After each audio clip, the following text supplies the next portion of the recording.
Bismillahirrahmanirrahim. Assalamualaikum warahmatullahi wabarakatuh. Saya Reni Fitriani akan menjelaskan tentang empirisme atau berbasis pengalaman. Dan sebelum penjelasan, kita membaca dulu selawat Nabil Quran. Allahumma sholli ala sayyidina Muhammadin lil qulubi wa diyaiha wa afiyatil abdali wa sifaiha wa nuril abdali wa diyaiha wa la alihi wa sahbihi wa salim. Nah, sekarang saya akan menjelaskan tentang empirisme. Apa itu yang dimaksud dengan empirisme? Empirisme berasal dari bahasa Yunani, yaitu empiria, yang artinya pengalaman indrawi. Jadi, empirisme adalah salah satu aliran dalam filosof yang menekankan peranan pengalaman dalam memperoleh pengetahuan itu sendiri dan mengecilkan peranan akal. Pada dasarnya, empirisme sangat bertentangan dengan rasionalisme.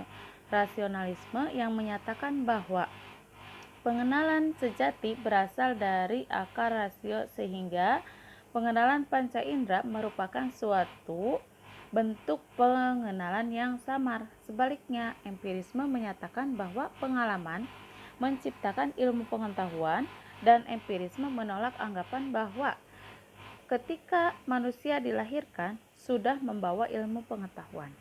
Sehingga pengenalan indrawi merupakan pengenalan yang paling jelas dan paling sempurna. Nah, dalam empirisme ini ada beberapa tokoh. Yang pertama adalah John Locke. Nah, dari John Locke itu bahwa berpendapat pengetahuan sumbernya adalah dari pengalaman, baik pengalaman lahiriah atau sensasi maupun pengalaman batiniah atau refleksi. Ia juga mengemukakan teori tabula rasa.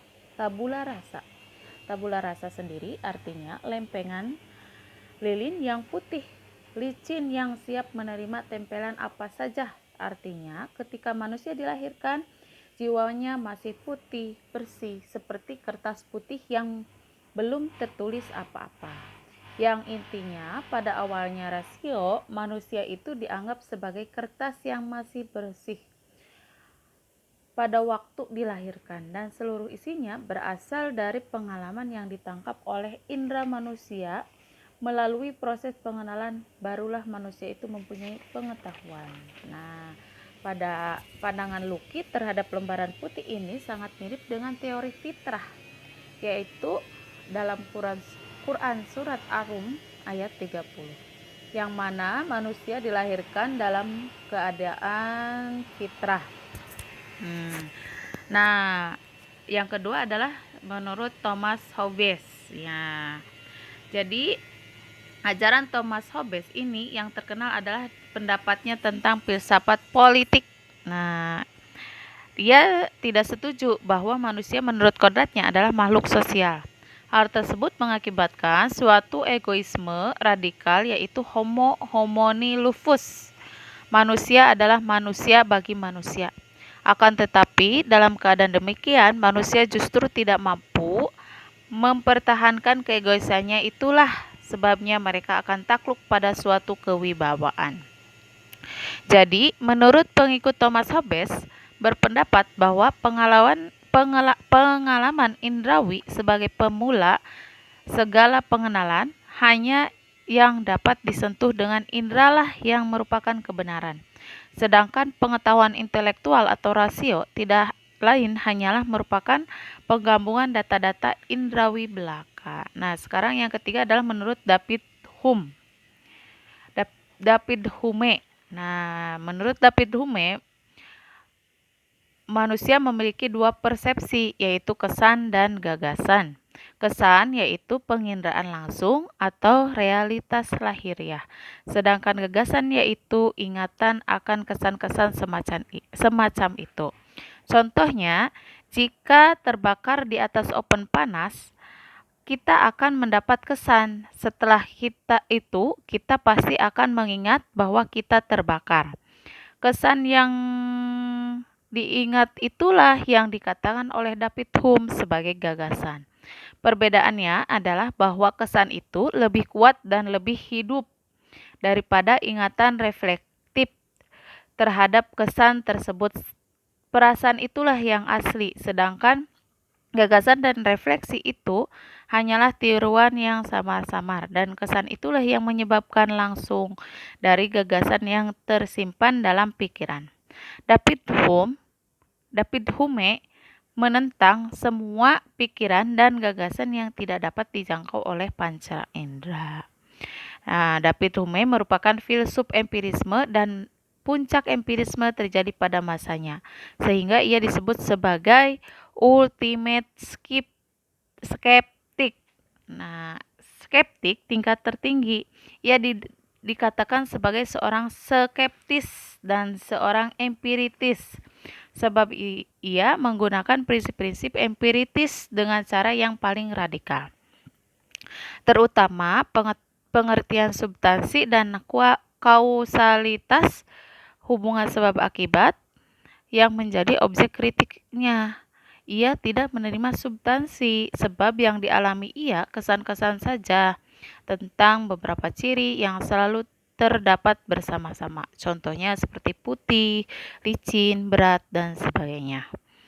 Tetapi atas dasar pengalaman tidak dapat disimpulkan bahwa di belakang ciri-ciri itu masih ada suatu substansi tetap.